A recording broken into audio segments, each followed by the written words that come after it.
Hi, thanks for joining us for the Family Plot, Gardening in the Mid-South. I'm Chris Cooper. Garden tools, especially pruners, can be a vector for disease. Today we'll show how to clean them. Also, weeds are a never-ending problem. Using pre-emerge may get rid of many of them before you have to pull. That's just ahead on the Family Plot, Gardening in the Mid-South. Production funding for the Family Plot, Gardening in the Mid-South is provided by the WKNO Production Fund, the WKNO Endowment Fund, and by viewers like you. Thank you.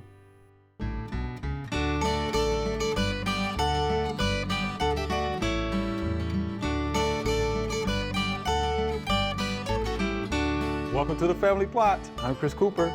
Joining me today is Joellen Diamond. Joellen is the Director of Landscape at the University of Memphis, and Mr. D will be joining me later. All right, Joellen, I see we have tools on the table here. So we're going to talk about what? Cleaning those tools? Yes, right? and keeping everything sanitized. Okay. Right. And trying not to spread disease and insect problems in the garden. Right, and also weed seeds as well. And right? weed seeds too. Yeah. Yes. I have to tell you, the number one tool that I use is these pruners. Okay. And there's a lot of moving parts on them.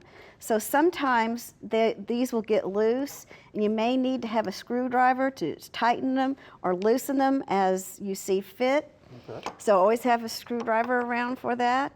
A lot of times that I will go through a garden and I'll have touched a plant, and you know what? I see some insects or some diseases, and before I go to another plant, I would like to spray it with a bleach solution on the blades especially, just to make sure that I don't transfer some of the diseases and or pests or seeds to anything else. Now, this is just a 10% solution of bleach and water. Okay. And it's in a little bottle. It's real easy to carry around with you. You can hook it on your pocket or anything else. So it's easy to have around while you're doing the pruning. Okay. And yes, and so then when I get done, sometimes these are a mess.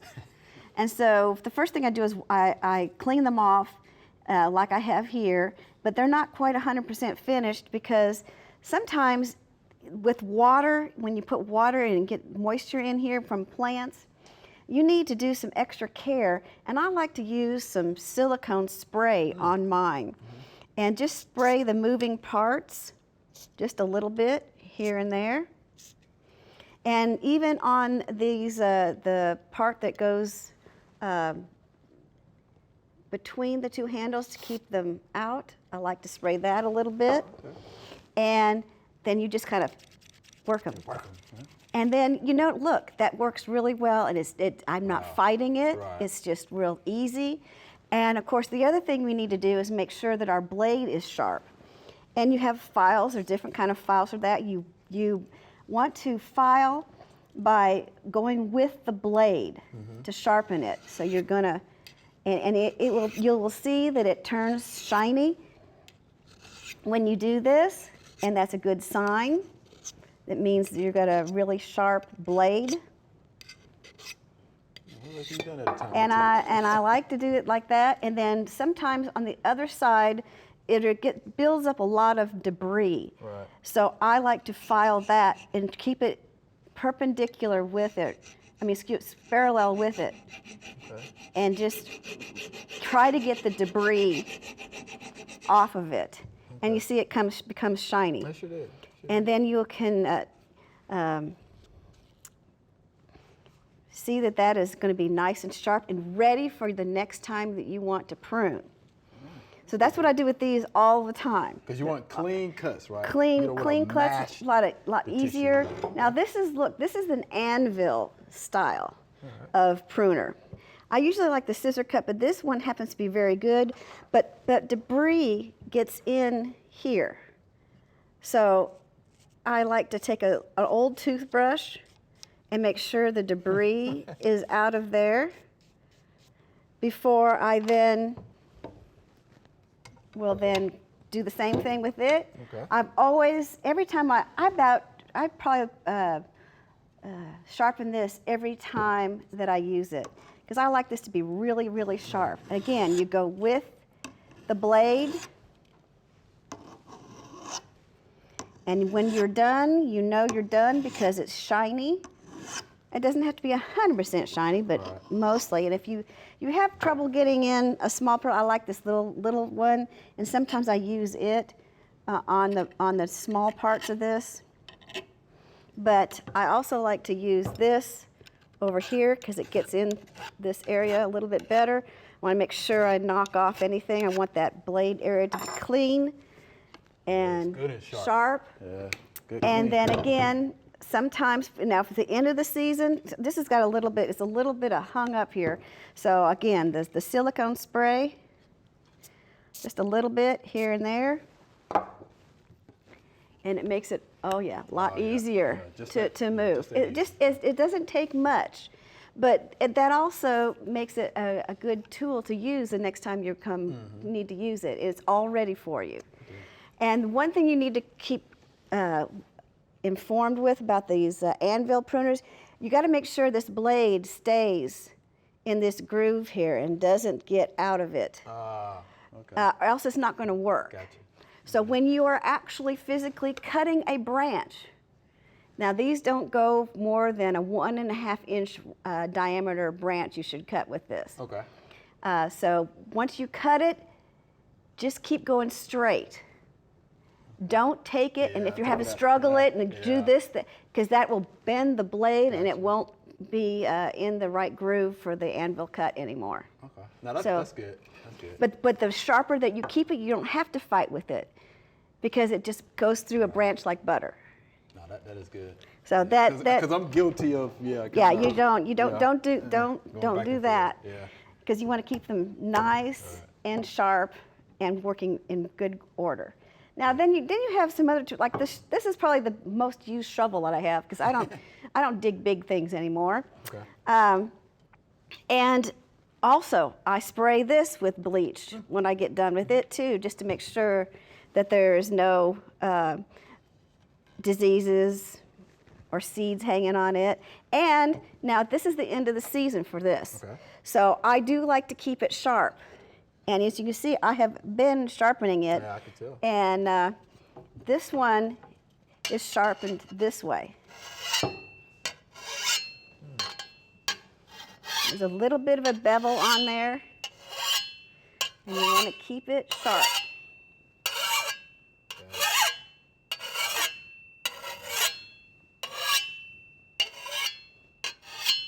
But then you see that it's shiny. And that means that I've sharpened it a little bit, and you can feel it's a little bit sharper at the base. Yeah, you sure can too. Yes. Good thing. It doesn't take much to sharpen it. So it doesn't take a lot of brawn to sharpen it either. But then at the end of the season, sometimes I will put a little silicone spray at the base.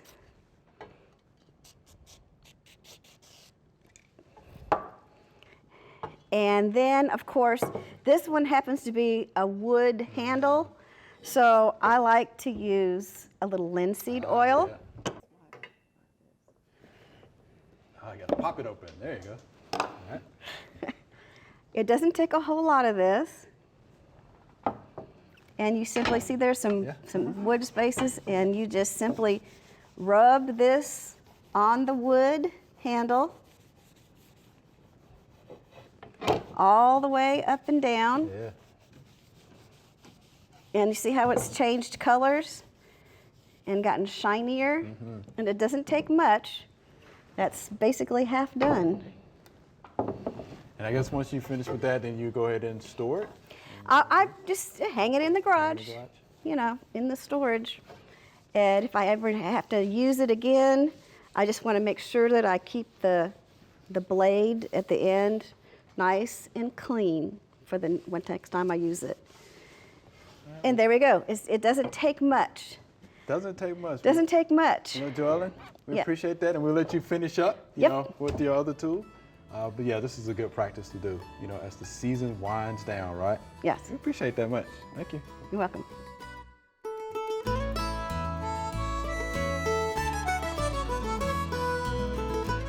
It looks like a rodent has been in our flower bed, and from the damage here, I think it was an armadillo.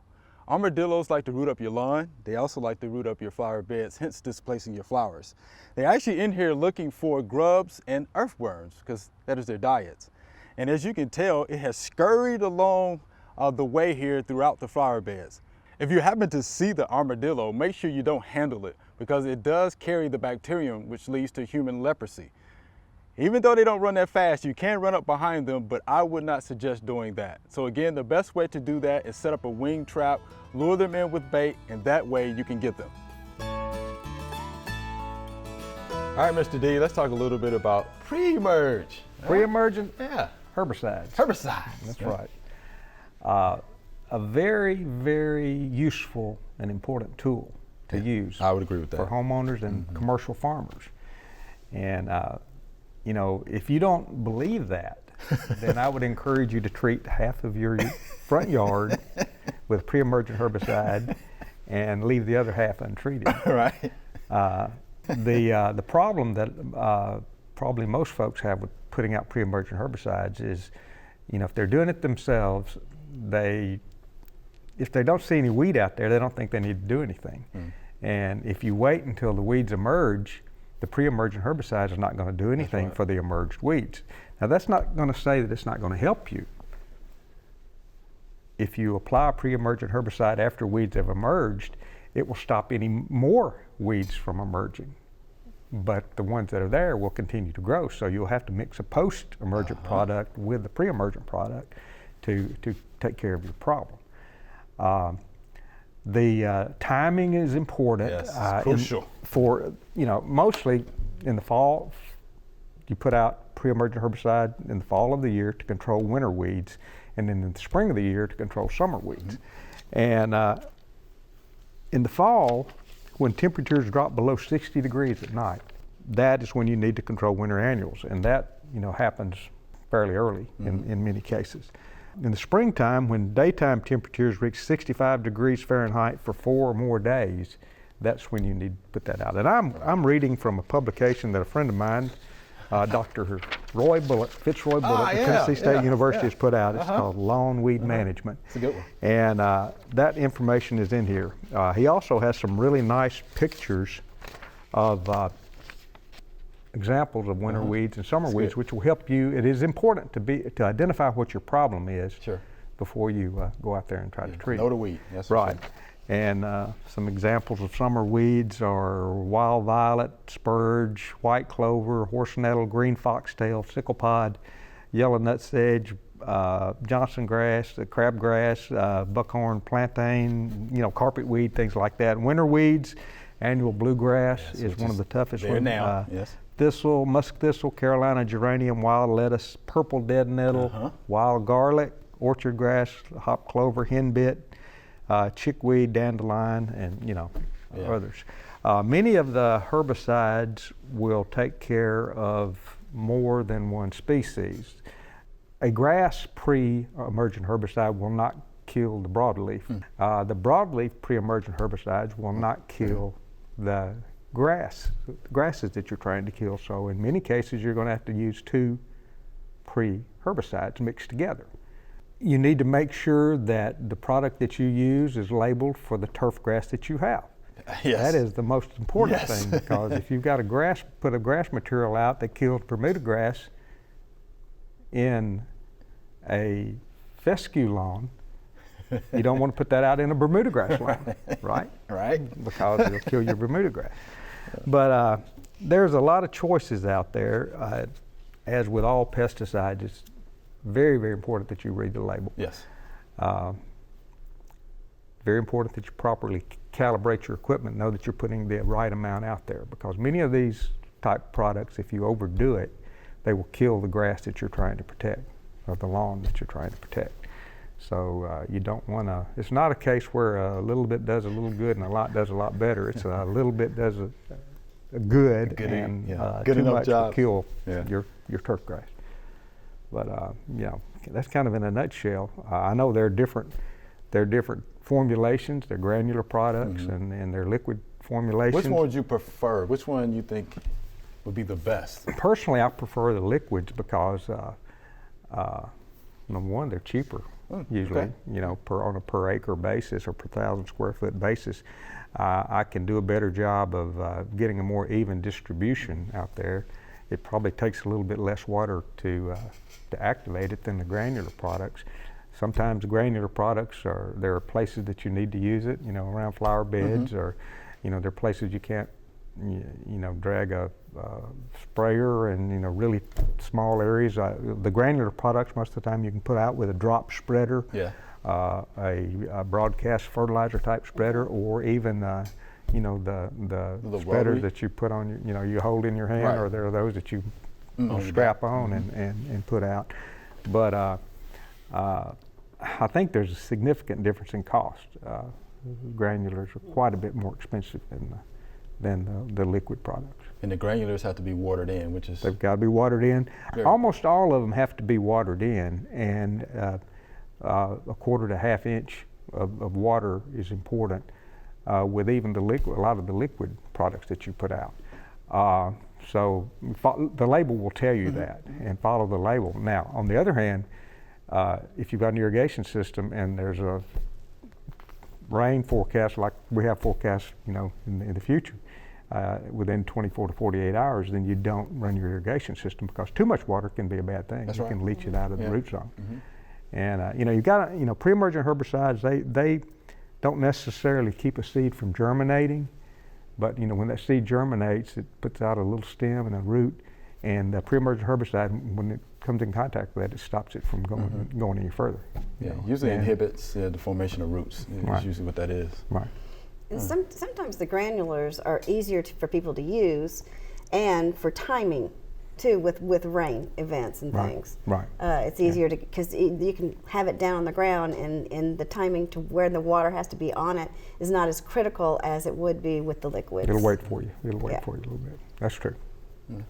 So I'm sure, do you use a lot of the granulars or liquid? Yeah, we use both, There at the University of but Memphis? granular is more of a way we're going to go, because we overseed a lot of areas, Right, so so you we have to be don't careful. put Yeah. any of the pre-emergence in that area in the fall. Yeah, that's Like- important. yeah, If that's if really you're going to important. oversee with ryegrass, Right. you know, or anything. Or, Right. or if you're seeding fescue even, you don't want to put pre-emergence down there.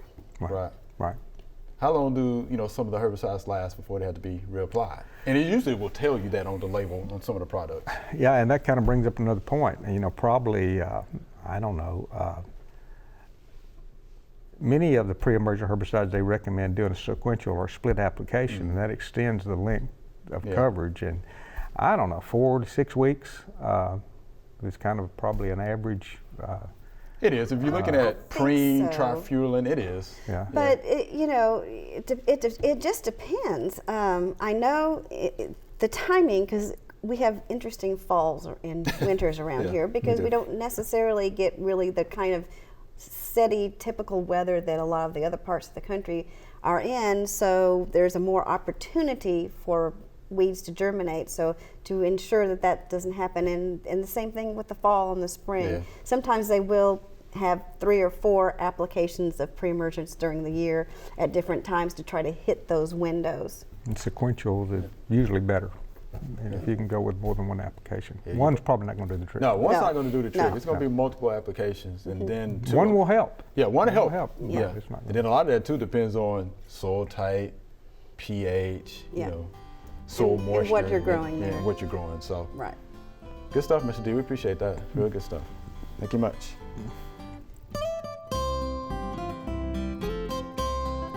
We're out here in the family plot garden, and we're going to be cleaning up the old spent cucumber vines that have been here and been highly productive for about 4 months. And as you can see, we even still have some fruit still on the vine. And if you have any that are still where you could use them, I would suggest getting all those off first before you start pulling the vines. So we're going to get started pulling these vines, and then we will go from there.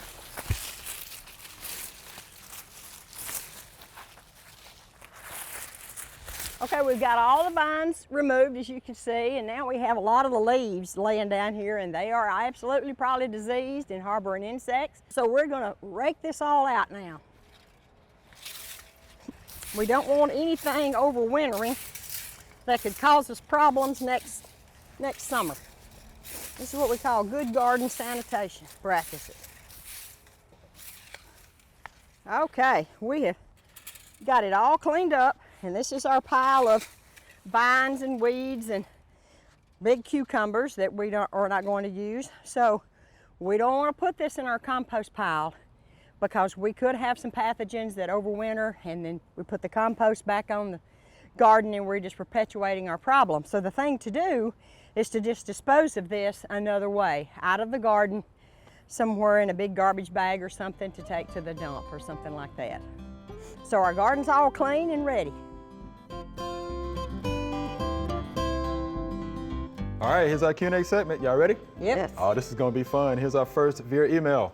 My plums bloom, but when they start to get bigger, they fall off the tree. Why are my plums not producing fruit? I have pruned them to an open center. And this is David.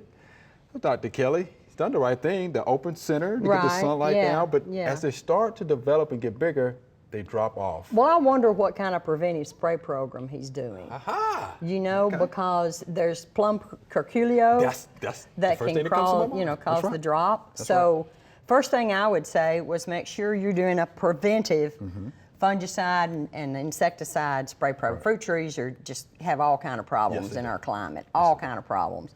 And then naturally fruit trees have a drop, like their June drop they call it. If they got a very, very heavy fruit load, they're naturally going to throw off some of that fruit. Right.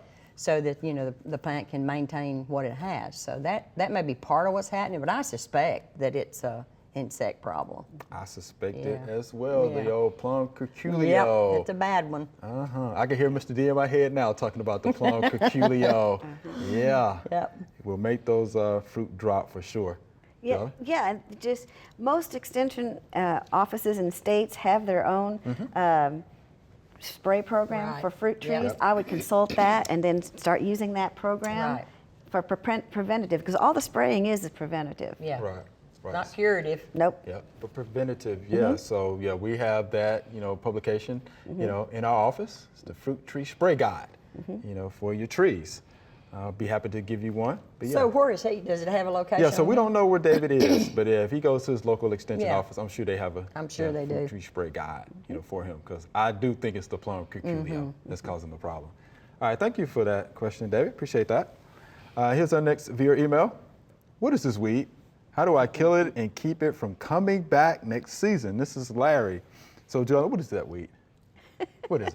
It's spurge. It's spurge. And it makes me sneeze just looking at it. Really? Yeah. Oh, really? Ah, how about Yeah. that? Oh, wow. Spurge is one of those fall or late summer weeds that a lot of people are allergic to. Oh, wow. Yeah, I if didn't realize I that. go and I start pulling a bunch of it, and all of a sudden I'll start. Oh, my gosh. How about that? Yeah. I didn't know that. So Yeah. how would you control it?